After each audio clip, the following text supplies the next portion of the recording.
laawol kisal ko laawol peewal e ɓantal. suratu Sad simore ni Allah subhanahu wa ta'ala o nodditiri oɗo Sad makkiyatun ko simore nde tawata ko tippinande e nelaɗo on sallllahu alayhi wa alihi wa sallama ko attiɓe ferude ɓe iwa makka ɓe seeno madina. bismillahi rrahmani rrahim. allahu azza wa jalla o wi Sad walqur'ani bizikri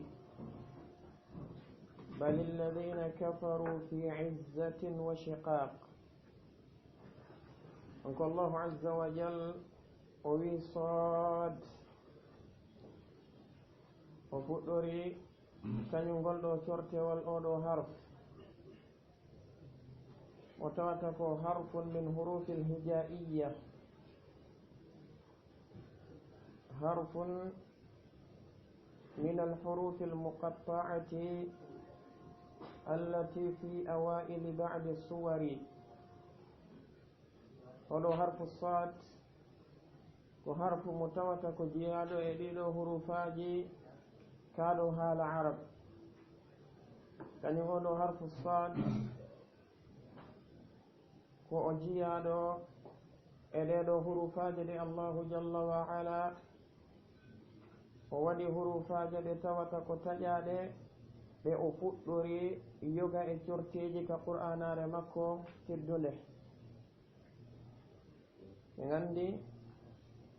kanko allahu tabaraka wa ta'ala no woodi e corteji ɗi tawata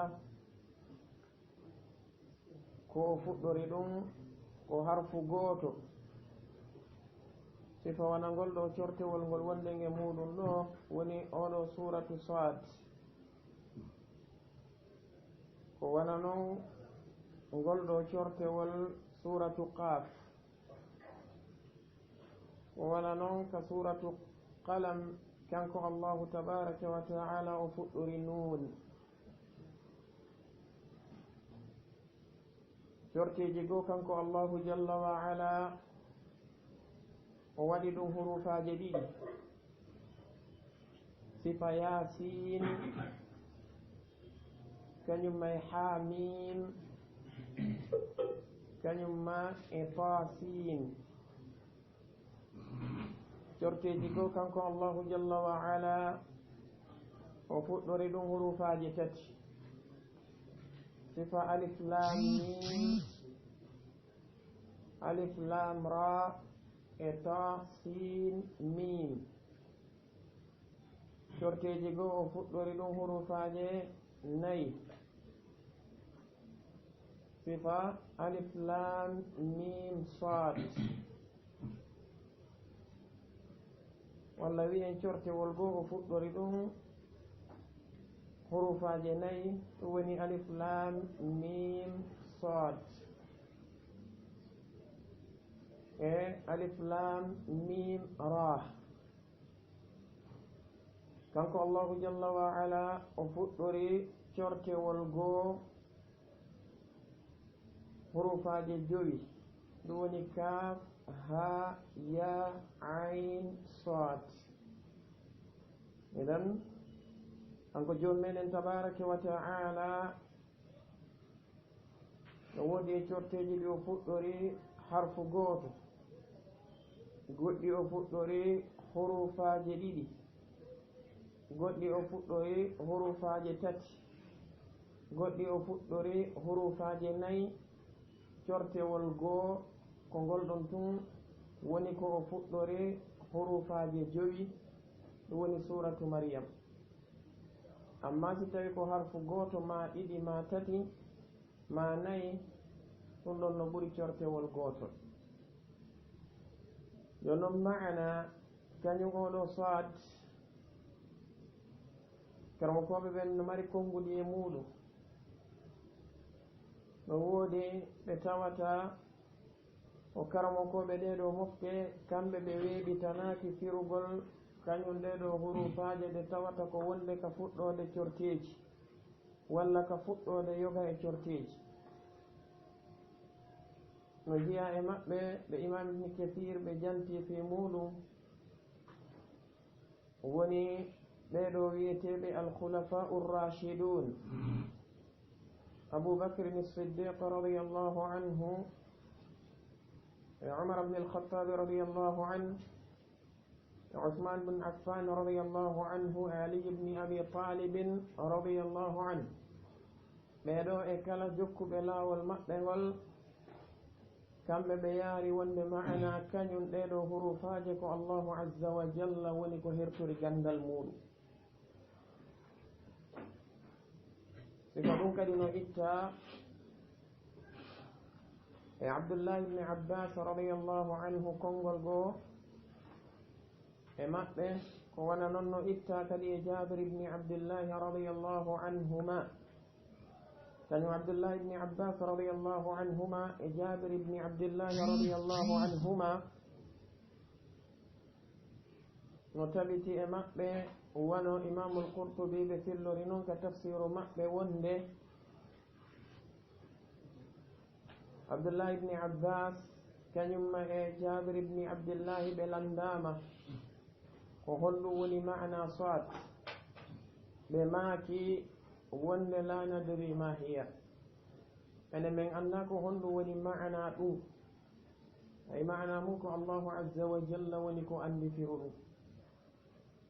minen min anda firu muɗum amma firuɓe ɓen e hoore muɗum kamɓe kadi hiɓe mari konngudi ɗi tawata ko konngudi luutodirɗi wono abdullah ibni abbas radiallahu anhuma no woodi ko tabiti e maɓɓe ko ɓe firi ɗum wono imam ikrima ɓe fillori noon wonde kañum abdullah ibni abbas radiallahu anhuma ɓe landano ma'ana oɗo sad ɓe maaki sad kana bahran bi makkata wa kana alayhi arshu rrahmani id la layla wala nahara ɓe maaki wonde oɗo sad ko bahru goo wonno makka woni bahru mo tawata arshi allahu jalla wa ala on ko e dow kañum on ɗon bahru wonno fewno tawno kanko allahu azza wa jalla o tagali jemma taw o tagali ñalorma wona oɗo janganakujo maɓɓe said ibni jubair rahimahullah kamɓe hoore maɓɓe ɓe maake wonde oɗo sad mana muɗum ko bahrun yuhyi llahu bihi lmauta bayna nafhatayni ɓe maaki ɗum ɗo ko bahru mo tawata hakkunde wuttali ɗin ɗiɗi ka gutufal woni nafhatul maut kañumma e nafhatul ba'd nafhatul mauti on feƴƴi mayama nafhatul ba'th on attike o hewti wo allahu tabaraka wa ta'ala emo waɗi bahru ko on bahru wiyete sad koye on ɗon bahru woni ko o wurnitata ɓeɗo yimɓe ɓe tawata ko yimɓe mayɓe ɓe woodi woɓɓe goo yaaruɓe wonde ma'ana oɗo sad ay sadaqa allahu ko allahu o goongi woɓɓe goo yaari oɗo sad ko ismun min asma'illahi azza wa jalla ma'ana muɗum ko samad mari konngudi ɗi tawata ko konngudi ɗuuɗuɗi ko karmo koɓɓen yewti fi muɗum hanko allahu jalla wa ala o wi'i wal qur'ani dhi dhikri o wi'i wal qur'ani ay ɗum ɗo ko qasam ko ɗum waɗi si tawi qur'anu on o heɓi kasra hanko allahu azza wa jalla o wi'i wal qur'ani mi woniri ndeɗo jangetende alqur'anu ko masdaru qara'a yaqra'u qur'anan ay tala yatlu alqur'anu ko masdaru yaqra'u qara'a yaqra'u qur'anan mo jangi mo jangude jangetende mana muɗum ay tala wati ulama'u ɓe maaki wonde summiya alqur'anu bilqur'ani likawnihi matluwan bil alsuni waɗi haasi allahu tabaraka wa taala o nodditiri nde ɗo deftere makko alqur'an ko sabu tawde ko jangirtende ɗenɗe ɗen wona wallintende bal ko jangetende ɗum ɗo oɗo alqur'anu ko ɗum woni almatluwu lugatan ko jangetende amma shar'an walla istilahan si innama alqur'an ko ɗum woni kalamullahi azza wa jalla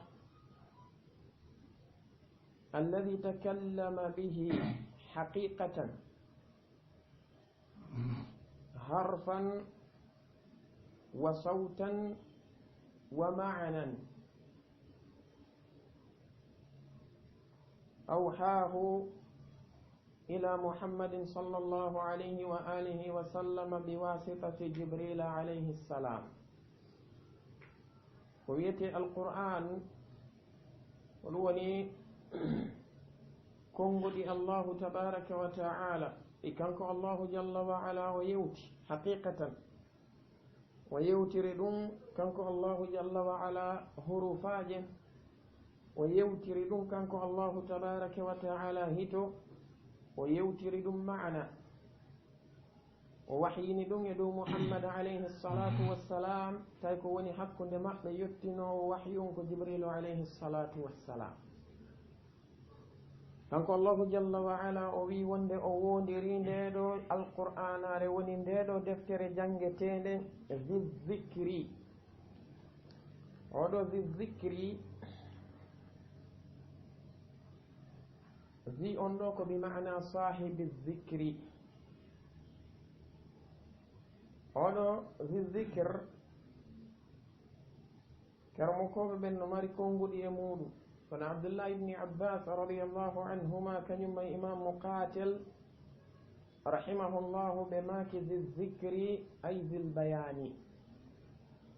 zizikri ay zilbayan walqur'ani kanko allahu o wondiri ndeɗo alqur'anare ndeɗo deftere jangetende zizikri nde tawata ko wondude e ɓangaguyeji nde tawata hende wondi e bayanu alhalali walharami walhaqqi walbatili walkhayri walsharri walhuda waldalal walilmi waljahli wa tariqi aljannati wa tariqi annar woni zilbayan wona imamu dhahak ɓe maaki rahimahullah wonde mana bizikri ay bisharafi wondude e teddungal allahu azza wa jalla o wi laqad anzalna ilaykum kitaban fihi zikrukum ay fihi sharafukum o wi gomɗide men tippini e moɗon deftere nde tawatano e mayre teddungal moɗon ngal ani man tamassaka bihi kana lahu sharafan kanko neɗɗanke on si tawi hawri o jogitike kañum ndeɗo alqur'anare nde latantomo teddungal oɗo waɗi dendanagal yimɓe ɓe tawata ɓen ɓe tertike ndeɗo qur'anare allahu azza wa jalla o jasiniɓe kala yimɓe ɓe tawata ko jaɓuɓe ndeɗo qur'anare kanko allahu jalla wa ala o teddiniɓe se ndetti misal nde nelaɗo alayhi salatu wassalamu ɓe nelano ɓen ɓe wuuri ɗuno e muɗum no woduno yimɓe ɓe tawata ko teddinanoɓe hakkude yimɓe muɗum ko atti qur'ana tippinede no woduno kadi yimɓe ɓe tawata ko jasinanoɓe hakkude yimɓe muɗum ko atti qur'ana tippinede kono ba qur'ana tippinama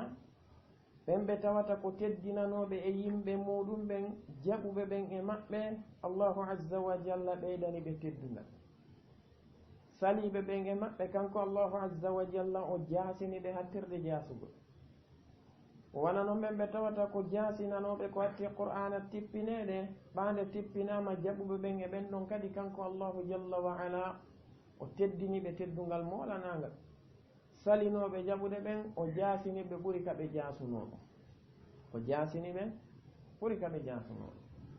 so ndetti misal wona oɗo neɗɗo abu jahlin kañum ma e umayyatu bnu khalafin kañum ma e walid ibne almughirata e al-as ibne wa'il e ko nandi e sifa ɓeɗo ɓe tawata ko laatinoɓe marnoɓe teddungal ko atte qur'ana tippineɗe ɓaɓe yeddi kañum nde ɗo qur'anare allahu azza wa jalla jaasiniɓe o liɓiɓe so ndetti misal wona salmanul farisi kañum ma e bilal ibne rabah kañum ma e abdullah ibni mas'ud e ko nandi e sifa ɓeɗo ɓe kadi laatino ko yimɓe ɓe tawata ko jaasinanoɓe ko atti qur'ana tippineɗe kono ɓa qur'ana tippinama ɓe gomɗininde allahu jalla wa ala o ɓanti fi maɓɓe o teddini ɓe ɗum ɗo ko sunnatullahi tabaraka wa ta'ala ila an yarisa allahu al arda wa man alayha ko sunna makko kanko allahu jalla wa ala ha ñande woroni ndiɗo leydi inna allaha azza wa jalla la yarfa'u bi hadha alqur'ani aqwaman wa yada'u bihi akharin kanko allahu azza wa jalla o ɓantira nde ɗon qur'anare yimɓe o liɓirande kadi o jaasinirande kadi yimɓe goo o ɓantirande yimɓe ɓe tawata ko jaɓuɓe janngugol kañum qur'anare nden ɓe gollitirande o jaasinirande kadi kala neɗɗo mo tawata ko lundiɗo nde o hucciti o ɗorinde ɗum woni oɗo mana zi zicri ay zi sharafi karmo koɓe goo maaki wonde oɗo zi zicri konngol ngol imam al qurtubi ɓe filli ka tafsiru maɓɓe wonde woɓɓe goo maaki zi zicri on maana muɗum ko zil maw'idati ay ko qur'anare nde tawata ko wonnine e waajuji ɗi tawata ko yonayɗi neɗɗo mo tawata ko faalaɗo heɓude waaju no yonamo nde ɗo qur'anare allahu tabaraka wa ta'ala ko waɗi noon no e mayre waajuji ɗi tawata ko waajuji yottotoɗi naatayɗi e noppi ɓiɗɗo adama naatayɗi e ɓernde makko nden kanko neɗɗanke on heƴa e mayre allahu jalla wa ala o wondiri kañum nde ɗo qur'anare o sifinde kadi sifa mawnuɗo joni noon jawabul qasam on jaababuye wondore nden karmo koɓɓen no lurri ko honɗum woni ɗum woɓɓe goo maki wonde jawabul qasamu on ko muqaddam ko ɗum woni saadu on mana muɗum wal qur'ani e zi zicri awa saad andi en firinane woɓɓe goo no yaari wonde saadu on ko sadaqallah en addi ɗum ɗon ɗon wal qur'ani zi zicri sadaqallah e kanko allahu azza wa jalla o wondiri kañum qur'anare nden o taɓintini wonde pellet o gongi e konguɗi makko ɗi ɗi dendalngal majji woɓɓe goo yaari ni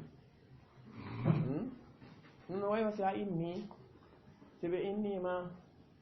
hal jaa muhammadun wi'a jaa wallah ay wallahi jaa hal zahaba ibrahimu zahaba wallah ay maana muɗum wallahi laqad zahaba woɓɓe go wi ko ɗum ɗo woni jawabul qasam karmo koɓe go maki wonde jawabul qasamu on ko o aya hikkuɗo ɗo bal alladina kafaru fi izzatin wa shiqaqin woɓɓe go yaari wonde jawabul qasamu on ko kam ahlakna min qablihim min qarnin fanadaw walata hina manas ala kulli hal kañum karmo koɓɓen no mari konguɗe fi ko yowodiri e fiyake oɗo jawabul qasam kanko allahu azza wa jalla o wi bal alladina kafaru ay laawol ko kisal woni ko tumɓeɗo laawol yimɓe ɓe peewal tawata e ko ɓantal yimɓe yedduɓe ɓen fii kala ndeɗo qur'anare ko nde wondude e ɓangaguyeji laaɓuɗi fii kala ndeɗo qur'anare ko nde wondude e waajuji yettiɗi fii kala ndeɗo qur'anare ko nde wondude e teddungal wonande kala neɗɗo mo tawata ko neɗɗo jaɓuɗo nde allahu wi ko woni tumɓeɗo yimɓe yedduɓe kamɓe fi izzatin al izza mana muɗum lugatan ko ɗum woni algalabatu walqahar ɗum woni foolugol wonta dow algalabatu walqahar wa azzani fi lkhitabi wa azzani fi lkhitabi ay wa galabani fi lkhitab معنى أنه في عزة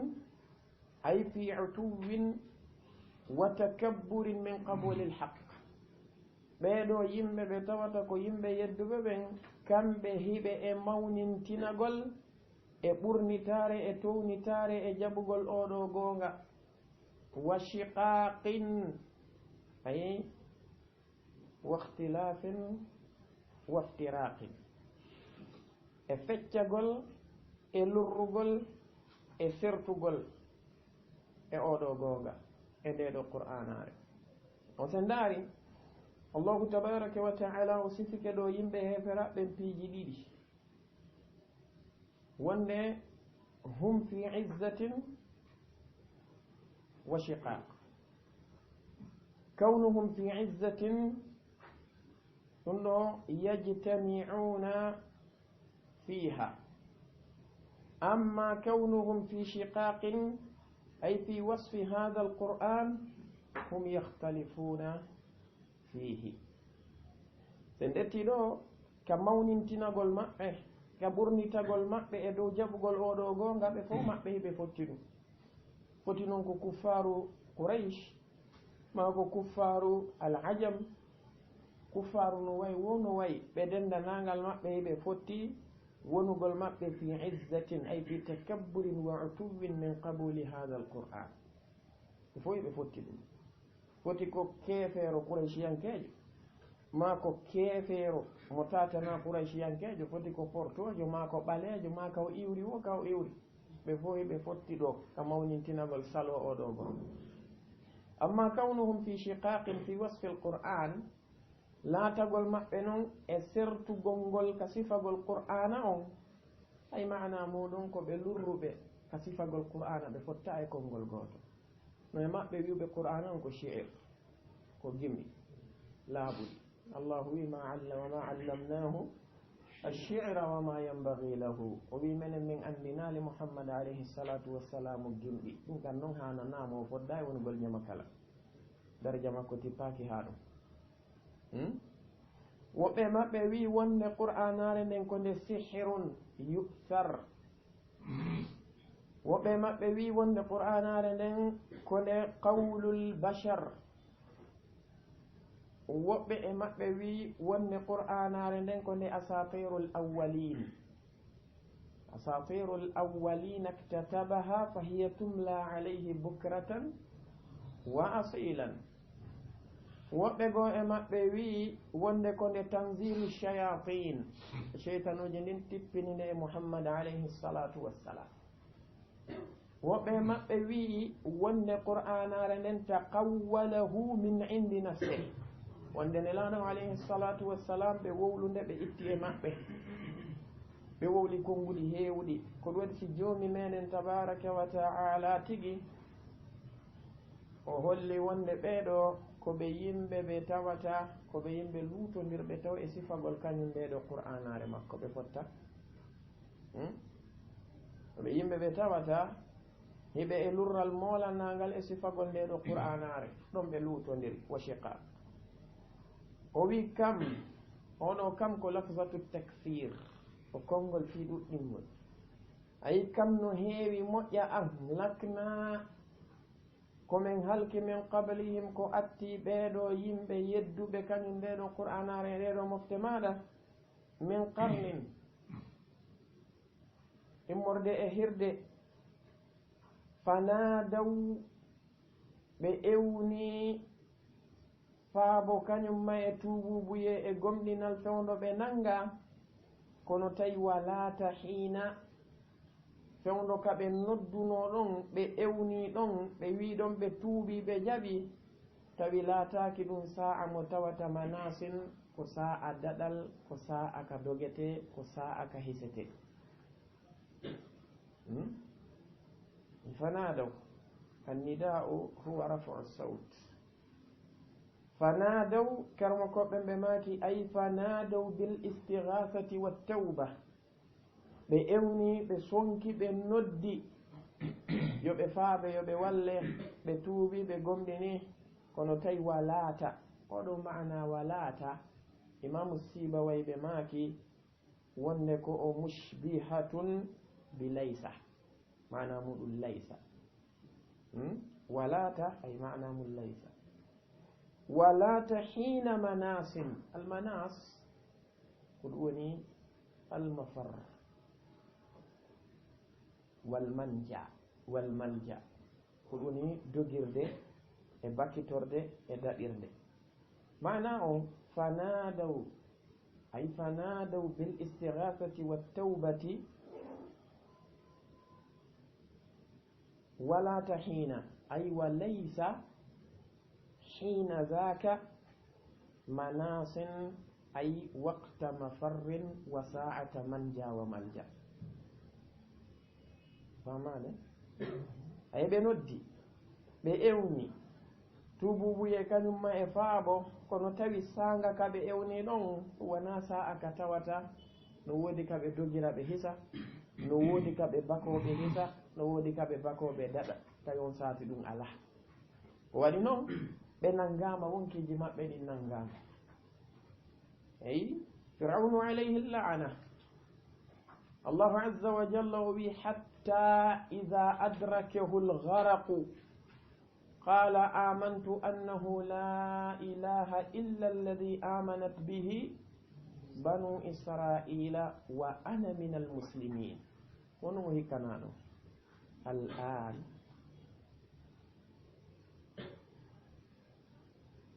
al'an joni noon firawna en mawnintinaɗo firawna ha o wima alimtu lakum min ilahin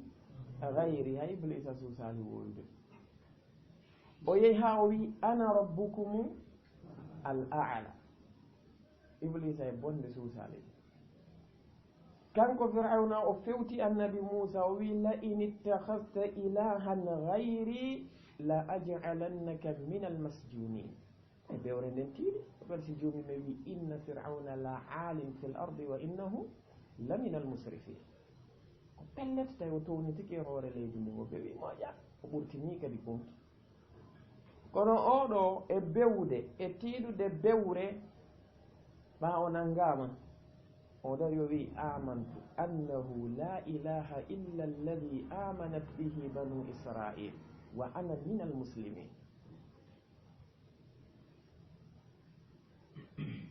tay nafata ɗum jomum me wi fanadaw walata hina manas kanko allahu o wi wa ajibu kañum ɓeɗo yimɓe mana ɓeɗo yimɓe ɓe tawata ko ɓe nelana e muɗum ɓe haawike kamɓe ɓeɗo heferaɓe Quraysh an ja'ahum nde ari ɓe mundirun jertinowo minhum jiyaɗo e maɓɓe kamɓe ɗum ɗo wontani ɓe ngalaw ko honno goɗɗo ardata jiyaɗo e maɓɓe tentini noon neɗɗo mo tata kadi ko jaasuɗo kamɓe e gite maɓɓe mo tata ko o yatim ko jiyaɗo emin beyti e masakin e ko nandi e sifanin ɗon piiji fop kamɓe tawi no hawni ɓe ko honno oɗo ardata tawa ko o jertinowoɓe ko o wajotoɗo ɓe allahu wi wa qala alkafirun heferaɓɓe wi'i hada oɗo ayi tawi ishara on koɓe naɓi mo koye nelaɗo muhammad alayhi salatu wassalam ɓe wi sahirun ko o mbilejo kadhabun tiiɗuɗo fenade mana ko ɓe faandi ko wonde sahir ay yasharu nnasa billazzati kalamihi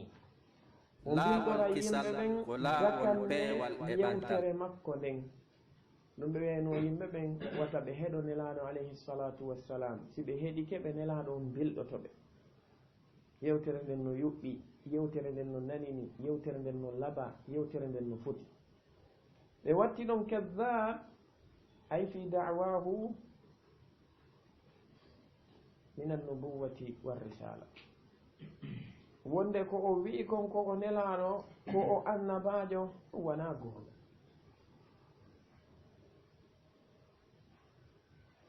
ɓe dari ɓe wi a ja'ala al alihata e o waɗay ɗiɗo reweteɗi ɗi dendanigal majji ɗi tawata Quraysh no rewa feere arabu luttuɓe ɓen kadi no rewa ka ɓe hikkori ɗum faris no rewa ka hikkori ɗum rum no rewira ka hikkori ɗum e ko lutti e yimɓe luttuɓe ɓe tawata ko ɓe wasaniyun ko ɓe rewata kon fuu e kanko o waɗay ɗin ɗon reweteɗi ɗon fop ilahan reweteɗo wahidan goto pet ɓe wi inna haha pellet no ɗum ɗo la shay'un ko hunde nde tawata ujab ko hunde hawnide ha feƴƴi par si innama ajib kañum may ujab tawa ko ɓe gono senni ɗo wona imamul khalil hamɓe ɓe make si innama al ajib haray mana mum ko al ujub si innama al ujabu haray mana muɗum ay tajawaza al hadda fil ujub ay ujab ko hunde nde tawata nde feƴƴiti ko wiyete kon kaawe ko honno yimɓe ɓen fof wawata wonirde tawa ɓe fof maɓɓe ko reweteɗo goto pet ɓe rewata bi shatta hawa idi he kamɓe e haajuji maɓɓe sertuɗi ɗum walama o ɓe maaki wona Abdullah ibni Abbas radiallahu anhuma ɓe maakiri noon wonde ɗum ɗo ko fewndo Abu Talib o nawnuno ɓeɗo heferaɓe ɓe ari no jeyano e hoore maɓɓe Abu Jahal wanno kala ka tanaji ɗi woni ko ras ko o hoore woɓɓe goo wi wonde ɗum ɗo ko waɗuno ko fewndo Umar ibn al-Khattab radiyallahu anhu ɓe silmuno ala kulli hal kañum Quraychiyankoɓen ɓe immini koye maɓɓe ɗen woni almala'u minhum shurafa'u Qurayshin wona Muhammad bun Ishaq ɓe maaki wonde ɓen no jiyano e maɓɓe Abu Jahlin no jiyano e maɓɓe oɗo Shaybatu ibnu Rabi' no jiyano e maɓɓe Utbata ibnu Rabi' no jiyano e maɓɓe Umayyatu ibnu Khalafin no jiyano e maɓɓe Al-As ibnu Wa'il kadhalika no jiyano e maɓɓe oɗo wiyeteɗo Abu Mu'aytin ɓeɗo ari ɓe tawi kañum bappa nelaɗo alayhi salatu wassalam woni Abu Talib ɓe wi ko ayyo Aba Talib ko pellete hiɗa andi ko a tedduɗo amen ko pellete hiɗa andi si tawi hawri fiyakuji sakki ko a yi'anowo men laawol ngol tawata ko laawol ngol tañƴinori ɗen daɗal yalta e mum joni heƴu hakkude amen e oɗo ɓiɗɗo siɗɗo maɗa heƴu hakkude amen o yenni sanamuji ɗum o aybini diina kam on saati kañum Abu Talib noddi nelaɗo on sallllahu alayhi wa sallam nde nelaɗo alayhi salatu wassalamu ɓe seenino Abu Talib fewti nelaɗo alayhi salatu wassalam Abu Talib e wi ko ayyo ɓiɗɗo siɗɗo am heno yimɓe maɗa ɓen ɓe ari e ma hande ɓe faala joni yo wonu ka tumbo naade joni ya accitu ko jokkuɗa kon ara tawtaɓe ko honɗum koya jokku diina maɗa kan accaɓe jokka diina maɓɓe kan hara aybinali sanamuji maɓɓe ɗin a aybinali diina maɓɓe kan on saati nelaɗo alayhi salatu wassalamu ɓe maaki wonde min kadi miɗo ɗaɓɓira ɓe konngol gotol pet ngol konngol ɗon ko ngol ɗon tun mi noddi ɓe e mum si tawi hawri ɓe jaɓi kañum ngol ɗon konngol haray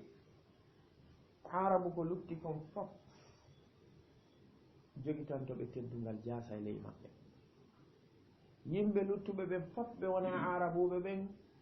ɓe jaɓali diina ɓen kadi ɗettay sagalle ɓe mooɓa ɓe adda ɓe jonna ɓe ngol ɗon konngol mi ɗaɓɓiri Abu Jahli mi yii wonde konngol gotol mi waɗanima sappo maggol konngol gotol no fanɗi min jagotoma sappo maggol fi tuya accu ɓe wiyoma hiya nelaɗo alayhi salatu wassalamu fewtiɓe ɓe maki qulu la ilaha illa llahu tuflihu wi'e la ilaha illa llahu male ɗon on sati ɓe wi a jaala al alihata ilahan wahidan e o waɗay ɗi reweteɗi ɗi yimɓe fof rewata reweteɗi sertuɗi o waɗay ɗum reweteɗo goto pette ɓe wi inna hatha pellet no nde ɗo hunde la shay'un ujab no ko hunde hawnide innugol yimɓe ɓe fof arabu maɓɓe e ɓale maɓɓe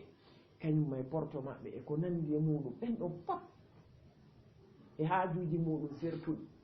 ɓen fof yo fewtu reweteɗo goto pette inna hatha la shay'un ujab kamɓe tawi madama keferankaku ngu no suddi haqqille maɓɓe ɗen ɗum no hawti no feƴƴiti haqqille ɗe aɓe gayni wowlde ɗum ɗo wantalaqa almala'u minhum joni mi wi wonde immiki sa yeyi ɓeɗo hooreɓe mbatu immorde e maɓɓe ɗum woni koyɗe ɓe imminnoɗen nde yeyi Abu Jahli kañum e groupe muɗum o ɓe immi ɓe yalti ɓe arti ɓe tawti ɓeɗo imminnoɓe ɓe wiɓe animshu hay imdu yehe wasbiru muññoɗon ala alihatikum e dow ɗi reweteɗi mum nani ɗon accituɗi dey wone e majji haysi o yenniɗi ha honde tuma muññe tabiton e majji rewon ɗi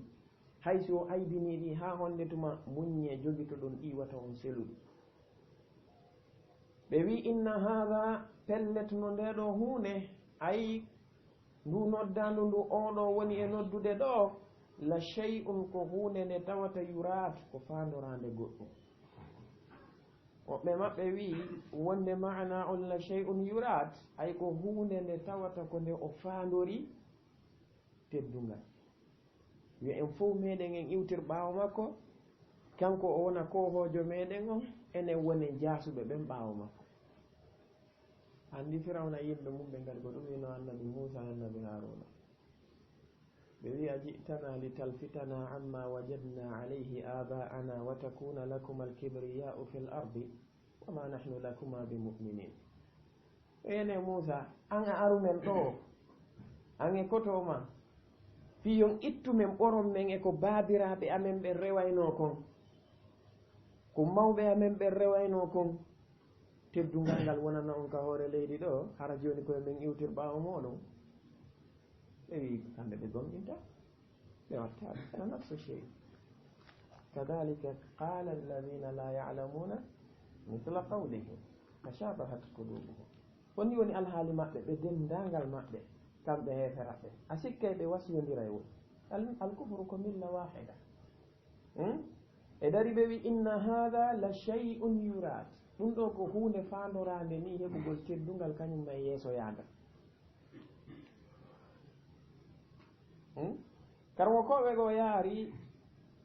wonde ko fanda ɗo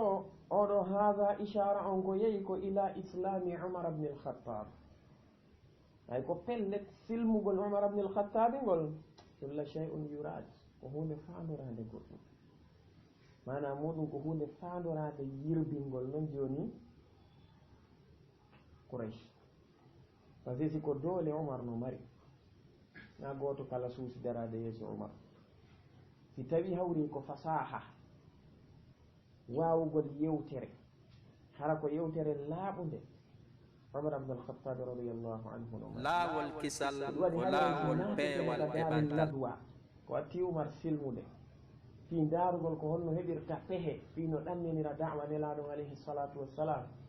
kiikalaje mawɗoje molanaɗɗen si naatino kiikalaari Umar hewtali duuɓi maɓɓe ɗin kono Umar naatayno tawat si Umar maakay kadi ɓe yeɗotono par ce que ɓe jaɓi Umar no mari hakkil kañum Umar no mari fasaha no mari cuucal joni noon ɓe perdi on ɗum fa yi nelaɗon alayhi salatu wassalam ɓe maaki allahumma izza al islama bi ihda al umarayn allahu azza wa jalla o jaɓi du'a o waɗi Umar ibn al-Khattab radiyallahu anhu o acci ɗo oɗo Abu Jahlin ɓe dari ɓe wima sami'ina bi hada menen men nanali dey ko oɗo woni e noddude ɗo ay ma sami'ina bi ja'li al-aliha ilahan wahidan fil millati al-akhirah ɓe wi menen nde men nanali waɗugol reweteɗi ɗin fof reweteɗo goto selugol kala ko rewete kon fewta e goto pet enen men nanali ɗum nde fil millati al-akhirati ka diina sakkitiga o karmo goɓɓe no lutodiri ko honɗum woni kan diina ɗum wona Abdullah ibni Abbas kamɓe e imam Muqatil kañumma e imam Qatadata e konngol goo ɓe maaki ko faanda e oɗo milla ko annasraniya yani kamɓe kuffar Quraysh ɓe wi hay annasarankoɓe ɓen ɓe tawata kamɓe kadi annabajo maɓɓe o gawaka ka Allahu iwri hay ɓen kamɓe ɓe nanirali ɗum o ɓen tigi no rewde goɗɗum go ko wona Allah azza wa jalla ɓe rewde annabi Isa ɓe rewde nene annabi Isa ɓe rewde Jibril ɓe watta ɗum noon Allah ɓe wi wonde ko ɗum ɓe faami ɗo ma sami'na bi hada fil millati al-akhirah karmo koɓe goo maaki wona imam Mujahid e konngol goo ittangol imam Qatadata ɓe maaki al-milla al-akhirah mana muɗum ko millatu Quraysh ay millatul aba kamɓe ɓe nanali ɗum ɗon dey e diina baabiraɓe maɓɓe ɓen pewno ɓen ɓe nanirali ɓen ɗon wonde diina kan ko reweteɗo gooto kamɓe ɓe eɓɓi diina maɓɓe kan e baabiraɓe maɓɓe ɓen ɗum ɗon noon ko da'bu jami'il kuffar allahu wi wa kadhalika ma arsalna min qablika fi qaryatin min nadhirin illa qala mutrafiha inna wajadna aba'ana ala ummatin wa inna ala atharihim muqtadun o wi menen men nelali nelaɗo hay e goto ko attima e saare si wona so yettinoyi nelala men ngal bandiji nemi naɗɗinga saare ton koɗi darotoɗi jaabo menen men taw babiraɓe amen ɓen e diina ko yawata men addande diina komin tawri ɓe kon kadi ko ɗum men ñenti wona ɗum jokki ha hande ko ɗum jokki ka yawɗa o amen min dasus ta wowlande goɗɗo alqur'an wa sunna wa ida qila lahum ta'alaw ila ma anzala allahu wa ila rasuli qalu wajadna aba'ana ala ummatin wa inna ala atharihim la muhtadun si ɓe innama are e deftere allahu nden are e sunna nelaɗo alayhi salatu wassalam kono ɓe lerotoɓe en qalu hasbuna ma wajadna alayhi aba'ana yoni men komin tawi kon e hoore mum babiraɓe amen wa inna ala atharihim ko muhtadun wono ardi noon e aya goo aɓe yomi menen tabaraka wa ta'ala o janti ɗum fi maɓɓe idan ɗum ɗo fof ko hollata en ko wonde kañum yimɓe ɓe tawata ko yimɓe yedduɓe ɓen da'iman ko laawol gotol ɓe jogiti ɓe dari ɓe wi menen men nanali ɗum ɗo dey e diina ka tawata ko diina sakkitika kan in hada ɗum ɗo wonali illa ihtilaq oɗo illa ihtilaq ibne Abbas ɓe maaki ma'ana muɗum ay illa alkadib ɗum wonal si wona fenani karmo koɓe go maaki illa ihtilaq ay illa bida wonal sina hunde sincande ko kanko addi ɗum ko kanko woni o addi o addi joni mi wi qul ma kuntu bid'an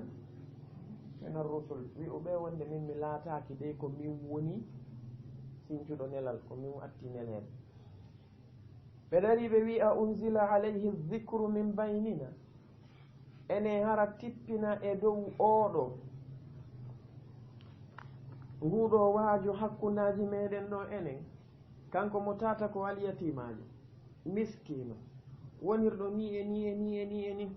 enen ɓe tawata ko en tedduɓe nde meɗen marɓe laamu no e meɗen marɓe jawle no e meɗen mawɓe no e meɗen no e meɗen no e meɗen ene hara qur'ana jaɓ tippinte e hoore oɗo hakkude men enen ɗo oɗo handu e mum ɓuri en enen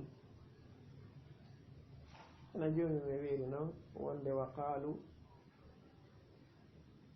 lawla nuzila hadha alqur'an ala rajulin min alqaryatayn azim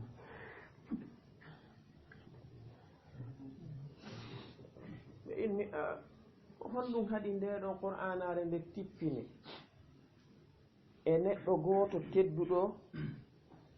jiyaɗo e gootel e ɗeɗo cayɗiɗi saare makka nden walla saare taif nden woɓɓe wi ka saare makka ko ɓe faamino ko Walid ibn al-Mughirata amma ka saare taif ko ɓe faamino ko Ibnu Mas'ud as-Saqifi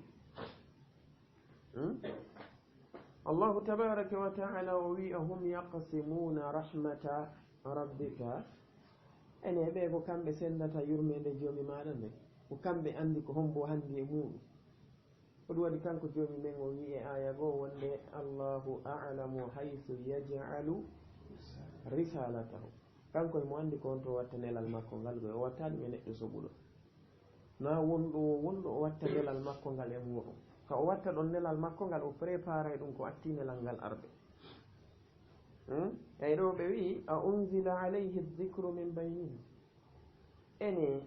nguɗo waajo tippina e dow oɗo hakkude meɗen ɗo ene ɓe allahu wi balsi ko woni humɓe fi shakkin min dhicri hiɓe e sikke e fii nguɗo waajo am mana muɗum ɓeɗo wana an ko wowlanɗaɓe kon ɓe sikkiti ko ɓe sikkiti ko ene ko wonɗaɓe janggande ko immorde ka han iwri arma ka ko goɗɗo goo addanma ɗum ɗon ko ɗum waɗi si woɓɓe maɓɓe wi ko mbilew woɓɓe wi ko feetere woɓɓe wi ko tindi e konnguɗi tata ko aranɓe ɗum ɗo no wayi waka joom meɗen tabaraka wa taala o wi ɗum innahum la yukadibunaka walakinna adh-dhalimina bi ayati llahi yajhadun ɓe alama fennudego e an na an ɓe waɗi fenowo ko ayeji allahu ɗen ɗo woni yeddude an ɓe hooli ko wolɗa waɗi joom meɗen tabaraka wa taala o wi ɗo balsi ko woni humɓe fi shakkin hiɓe e sikke min zicri e fiyake nguɗo waaju an woni ndeɗo qur'anare o wi balsi ko woni noon ko waɗi ha ɓe woni eɗen sikke kadi ko lamma yazuqu azab ko ɓaɓe meeɗali taw lette anɗe si ɓe meeɗuno lette anɗe ɓe fellitani waɗi firawna nde sikkitino o fenni ha nde o meeɗuno lette amen ɗen ko fellete o wolno ko laaɓi pos o wi am indahum ka hara no ka maɓɓe ka maɓɓe woni khaza'inu ngaluji rahmati rabbika yurmede joomi maɗan al-azizi on mo tawata ko o fooluɗo e golle makko ɗen ɗe dendagal majje ko o fooluɗo e fiyakuji makko ɗin fof al-wahhabi mo tawata ko tiiɗuɗo dokkal al-hibatu ko al-ata'u bi ghayri iwadin ɗo innete al-hiba sinama al-hibatu ko dokkal ngal tawata ngal ala lonto yani nayo mi okke waɗanalan goɗɗum mi okke to ko dokkal ngal tawata on tigi okkirali ngal fi o heɓu goɗɗum o okkungal to so ɗum waɗi so wi yahabu liman yasha'u inatha wa yahabu liman yasha'u adh-dhukur aw yuzawwijuhum dhukranan wa inathan wa yaj'alu man yasha'u aqiman ayi kanko Allahu azza wa jalla o wi ene ɓe haraka kam maɓɓe woni ngaluji yurmede joomi man o kamɓe andi ko hombo hande e nelal kamɓe andi ko hombo duwa wonde annabajo joomima mo tawata ko o fooluɗo e golle makko ɗen e denndangal fiyakuuji makko ɗin ɗum ɗon no tindini laawol kisal ko laawol peewal e ɓantal on ɓelaaɗon henndotano ko ngal mela si ɓe waawno dartaade kadi hara ngal araali ko tallete ɓe dartoton kono wallahu galibun ala amrihi alwahab on mo tawata ko o yaajuɗo dokkal Allah azza wa jalla okkinelaɗo alayhi salatu wassalam arrisala wannubuwa bi gayri iwad ko halda e lon e muqabil hay e hunde kanko Allah o wi am lahum e ka hara wodan ɓe mulku samawati laamu asama'uji ɗin jeɗɗi wal ardi e leyɗe ɗen jeɗɗi wa ma baynahuma e dendanigal koni hakkude ɗi ka laamu ɗum wodan ɓe si tawi hawri hiɓe darade wiwgol wonde kaari hande e muɗum kaari handa e muɗum allahu wi awa falyartaqu fil asbab si tawi ko ɗum mettiɓe ko tawi ko nelal ngal ari e maɗa ngal arali e maɓɓe joni yoɓe ƴaw e laawi asama'uji ɗi al asbab ko jam'u sabab innama as-sabab ko ma yusalu bihi ila al matlub ko kala ko neɗɗo o wawata hewtiroyde ko o ɗaɓɓi kon ko ɗum wiyete sabab ma yusalu bihi ila al matlub amma sababu on ɗo ko faana kon karmokoɓe goo maaki wonde maana al asbabu ɗo hay ko atturuk ila sama ko laawi ɗi tawata ko hewtiroyɗi ɗin ka asama a joni yoɓe ƴaw ɓe yaha e laawi hewtiroyɗi ɗin ka asama ɓe yaha ɓe hewtoya dow toon ɓe waɗa kamɓe ko ɓe faalako woɓɓe goo wi wonde al asbabu ɗo ko faala ko assamawat bi zatiha ko asama'uji ɗin tigi ay falyartaqu fi samawat yoɓe ƴew ɓe yaha ka asama'uji so ɓe yaari ko abwab assamawat ko dambude asama'uji ɗi woni ko faanda allahu wi jundum ko ɓe konungu tawata ma hunalika oɗo ma ko o sila ko firatake ɗo jundum mana mum ko jundum hunalika jundum ko ɓe konungu tawata ma hunalika ngu tawata e on nokku ɗon ɗum woni ka asama'uji ton mahzumun ko konu foolete ngu hele halke min al ahzabi ngu tawtine e ɗiɗo jamaje kañumma e ɗiɗo feddeji ɗi tawata ko yeddunoɗi allahu ɗin halka al mahzum ko al maksur si innama wonne huzima al jeyshu ay kusira al jeys woni kañum konu ngu helama ngu foolama ani si tawi hawriɓe moɓodiri ɗo ɓe wi ɓe ƴawde ko tinna ɓe halkoyte ton kala ɓarɓe ɓe ɓaari ɗo ɓe darni ɗo kuɓeje ko ɓe darni o si ɓe ƴawi ha ɓe hewti e nokkeli gono ɗon ko ɓe halketeɓe hattirde halkegol ɓe tawtineɗi a feddeji halkanoɗi ko attiɓe allahu jantino yoga e ɗin feddeji o wi kazzabat fennino qablahum ko attiɓe qawmu nuhin yimɓe annabi nuhu ɓe fennuno annabi nuhu alayhi salatu wassalam wa adun kañumma e adin koɓɓen kadi fennuno annabi hud alayhi salatu wassalam wa fir'aunu e oɗo fir'aun kanko yimɓe makko ɓe fennuno annabi musa e annabi harun allahu wi fir'auna dhul autad oɗo autad zu wonɗo ko bi mana sahib wondiɗɗo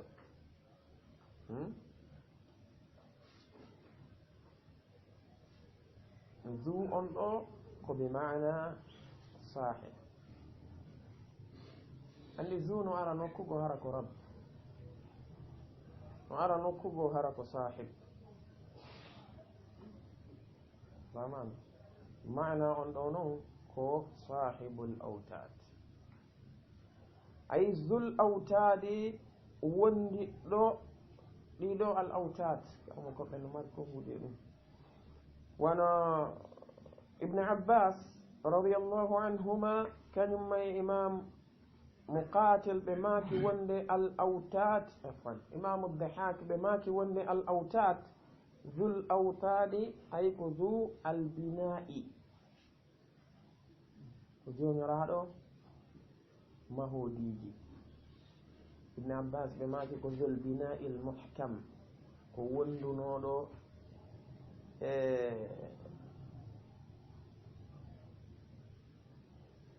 kuɓeje e mahodiji ɗi tawata ko labinanoɗi moƴƴa ari mo marno mahodiji labaɗi e maaki wonde ko ɗum woni oɗo zul autad. karmo koɓe ko maaki wonde mana al autad ko al junudul kathira koneli ɗuɗum marnoɗo koneli ɗi tawata ko koneli heewɗi. hoɓe wi zul autad ay mana muɗum ko zul quwwati wal batshi ko wondunoɗo e doole kañum may nanngal tiiɗungal o marno doole moƴƴa. woɓɓe goo wi wonde oɗo al autad wona imam al muqatil ɓe maaki mana muɗum ko peŋe kanko fir'auna ko marnoɗo peŋe hari si tawi goɗɗo yeddino moye façon gono toon haddeno on tigui o wallinamo marno peŋe taw haɓɓa jungo kala kañumma e koyngal kala ɓe acca neɗɗo on ɗon ɓe adda yaareje kañumma e bolle ɓe hibba e hoore makko o wona ɗon ha o maaya. ɗum joni mi wi zul autad. o wi wa samudu kañumma e ɓeɗo samuda yankoɓe kadi ɓe kadi fennuno annabi saleh wa qawmu lutin e ɓeɗo yimɓe annabi lut ɓe kadi fennuno annabi lut wa ashabul aika ɓeɗo woni ahlu madiyan e yimɓe ɓe tawata ko yimɓe fooreji woni yimɓe ɓe tawata ko yimɓe hoɗuɓe e ka leɗɗe sukki woni ashabul aika ahlu madiyan ɓeɗo kadi fennuno annabi shuaib. allahu wi ulaika ɓeɗo al ahzabu ɓe ko ɓe woni feddeji ɗi tawata ko tiiɗunoɗi doole yimɓe ɓe tawata ko yeddunoɓe min halkiɓe kadi halakuyeji tiiɗuɗi na ɓeɗo tu woni feddeji yeddunoɗi ɗi woni ɓeɗo allahu azza wa jalla ko limiri ɓe ɗo ko sabu tawde fayda ko ɓeɗo woni ko andini en qissaji muɗum ka qur'an ko yimɓe kadi ɓe tawata bonki maɓɓe ken tiiɗuno ko marnoɓe kadi doole moƴƴa sina ɗum no woodi nelaɓe roɓe o jantanaki wa minhum man lam naqsus hum alay no woodi e maɓɓe ɓe tawata min jantanaki maɓe few idan si nelaɓe jantanaka en aray yimɓe maɓɓe ɓe jantete idan no heewi e feddeji ɗi tata en anda fiɗin ɗon ko allahu tun andini maɓɓe. o wi in kullun illa kadaba rusula oɗo in mana makko on ko ma ay ma kullun ala hay e goto e maɓɓe illa siwana kadaba rusula ɓe fennuno nelaɓe ɓe nelaɓe e maɓɓe ɓe. allahu wi fa haqqa iqabi ay fa halla fa nazala bihim iqabi tippi e dow maɓɓe jojji e dow maɓɓe lette an ɗen. o wi wa ma yanzuru haula'i habbitaki ma yanzuru mana mum ma yantawiru habbitaki haula'i ɓeɗo yimɓe maɗa yedduɓe e ɗeɗo mofte maɗa ɓe habbitaki illa sayhatan wahida. karmo koɓe go maki ɗo wondenaɓe fof goyi ate woɓɓe halkano ñande badri woɓɓe halka ñande uhud woɓɓe halka e marakaji hewɗi idan ko wuurayɓe e maɓɓe ɓe tawata ɓen halakuye heɓali ɓe ka aduna ɗo ɓe habbitaki halakuye maɓɓe on illa sayhatan wahidatan siwana hito woto pet ɗum woni ummutal ngal si wuttama ka gutufal ɓe immitike heɓa e geɓal maɓɓe ngal e halakuye on non on ɗum. allahu wi malaha alana gonɗon hito min fawaqin maana min fawaq imam mujahid ɓe maki min ruju ruttagol ani ko hito woto ɓet ngo fillitotako. Imam Qatadata ɓe maaki min masnawiya ayi ɗimmitare ko hito laawol kisal ko laawol peewal e ɓantal. o wi ko ɗum ɓe habbi kamɓe kadi ñande ɗum ɗon hewtiyoɓe meeɗay halakuye maɓɓe o. Allahu wi wa qalu ɓe wi'i rabbana ko ayyo joomi amen ajjil lana yaccinan men menen qippana geɓal amen ngal, qippana ay nasibana wa hifdana. oɗo qippana geɓal amen ngal karmo koɓɓe no lutodir ko geɓal hon ɗum fanda. Imam Mujahid Imam Qatadata ɓe maaki rahimahumullahu ay nasibana min al azab. ay so tawi hawri oɗo nelaɗo ma ko gonga ndeɗo qur'anare ko nde gonga, kamɓe angal margol barke ɓe wiyo Allah azza wa jalla yaccinanɓe lette maɓɓe ɗen si tawi ko gonga ɓaare ɓe marana lette kalahara, si woni ha toon neɓay yo arki sam. in kana hada alqur'ana huwa alhaqqa min indika, kana hada alqur'an huwa alhaqqa min indika fa amtir alayna hijaratan min alsamai aw ittina bi adabin alim. goɗɗo si faaɗi hakkille ɗo ɓe inni in kana hada alqur'an huwa alhaqqa min indika fa adkhilhu fi qulubina wahdina bihi. ɗon mbete no fewni kono ko siko gonga ko tonde iwri Allah o alko ɗum. ɗum waɗi so wi sa'ala sa'ilun bi adabin waqi min allahi lil kafir min allahi laysa lahu dafa. a immorde ka makko kanko Allah azza wa jalla hay goto kalata, goto ruttata ɗum.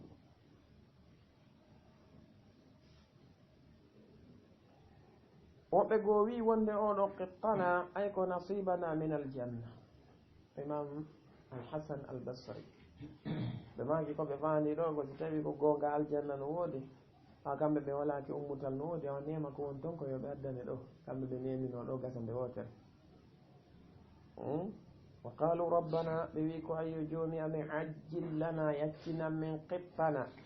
geɓal amen ngal e lette ɗen, woɓɓe wi geɓal amen ngal e nemaji ɗin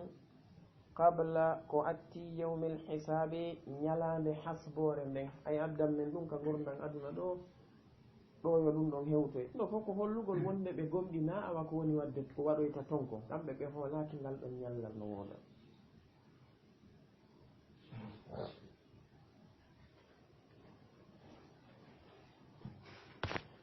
suratu Sad makkiyatun. bismillahi irrahmani irrahim. o wi Sad allahu andi ko honɗum woni ko o faandi e oɗo harfu wal qur'ani, kanko allahu wondiri nde ɗo qur'anare zikri wondude e ɓangaguyeji kañumma e wajuji e teddungal. balilladina siko woni ɓen kafaru yedduɓe fi izzatin heɓe e townitare e mawnintinare e jaɓugol ndeɗo qur'anare wa shiqaqin e lurral kadi ka sifagol ndeɗo qur'anare. o wi kam no heewi ahlakna ko min halki min qablihim ko atti ɓeeɗo min qarne immorde e hirde fanadaw ɓe ewni tuububuye kañumma e faabo walata hiina tawi ɗum wona e sa'a mo tawata manasin daɗirgal no woodi dogirgal no woodi. wa ajibu ɓe haawi an ja'ahum nde ari ɓe munzirun jertinowo minhum jiyaɗo e maɓɓe. wa qala alkafiruna ɓeɗo heferaɓe wi hada oɗo sahirun ko mbilejo kazzabun tiiɗuɗo fenade. a ja'ala al alihata o waɗay ɗiɗo reweteɗi ilahan reweteɗo wahidan goto. inna pellet hada no ɗum ɗo dey la shay'un mi wondi pellet ko hunde ujab nde tawata ko yawtude keerol kaawe. wantalaqa al mala'u immi yeyi ɓeɗo hooreɓe maɓɓe hooreɓe ɓe tawata minhum ko jiyaɓe e maɓɓe kamɓe heferaɓe Quraysh ɓen ɓe wi yimɓe maɓɓe ɓen ansi ko woni animshu e yehe wasbiru muñño ɗon ala alihatikum tabi ton e hoore ɗiɗo reweteɗi moɗon.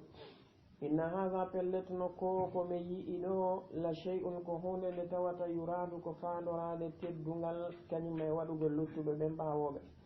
ma sami'na menen men nanali bi hada ko men nani ɗo waɗugol reweteɗo goto fil millati l akhirati ka dina sakkitora kamen sakkiti nande pimuɗo in hada ɗum ɗo wonali dey illa ikhtilaqun siwana fenade fefindade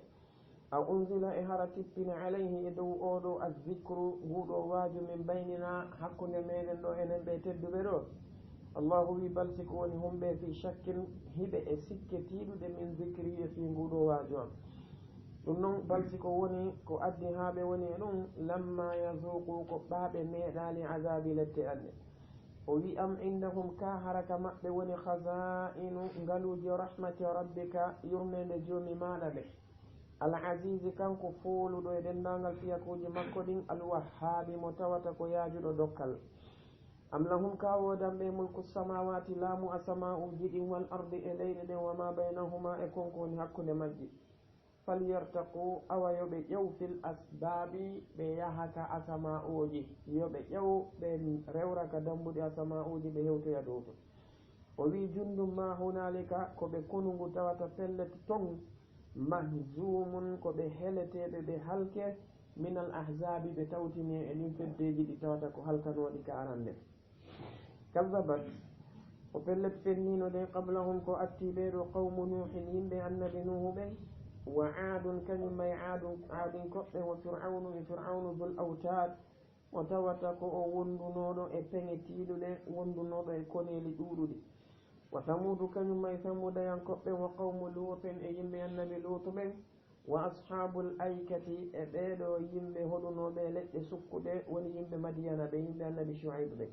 ulaika ɓeɗo al ahzabu woni feddeji ɗi tawata ko feddeji tiiɗunoɗi yeddunoɗi kadi tiiɗunoɗi e geddu nden halkiɓe halakuyeji tiiɗuɗi allahu wi in kullum wonali hay e goto e ɓeɗo illa siwana kazzaba rusula fennuno nelaɓe ɓe fa haqqa jojji noon e hoore maɓɓe iqaami lette anne wa ma yanzuru haula'i habbitaki noon ɓeɗo yimɓe maɗa ɓe tawata ko yedduɓe ɓen e ɓeɗo mofte maɗa illa siwana sayhatan hito wahidatan woto pet ɗum woni wuttadu ɗum ka goto falfi ummutal ngal o wi malaha alana gonɗon hito min fawaqin ruttagol e fillitagol wa qalu ɓe wi rabbana ko ayyo joomi amen ajjillana yaccinan men qittana geɓal amen ngal e lette ɗen qabla yawmi lhisabi ko atti hasbo ñalande hasbore nde maɗum qittana geɓal amen ngal e nemaji ɗin ka aljanna qabla yawmi lhisabi ko atti ñalande hasbore nde hisabi ko atti ñalande hasbore nde hisabi ko atti ñalande hasbore nde hisabi ko atti ñalande hasbore nde hisabi ko atti ñalande hasbore nde hisabi ko atti ñalande hasbore nde hisabi ko atti ñalande hasbore nde hisabi ko atti laawol kisal ko laawol peewal e ɓantal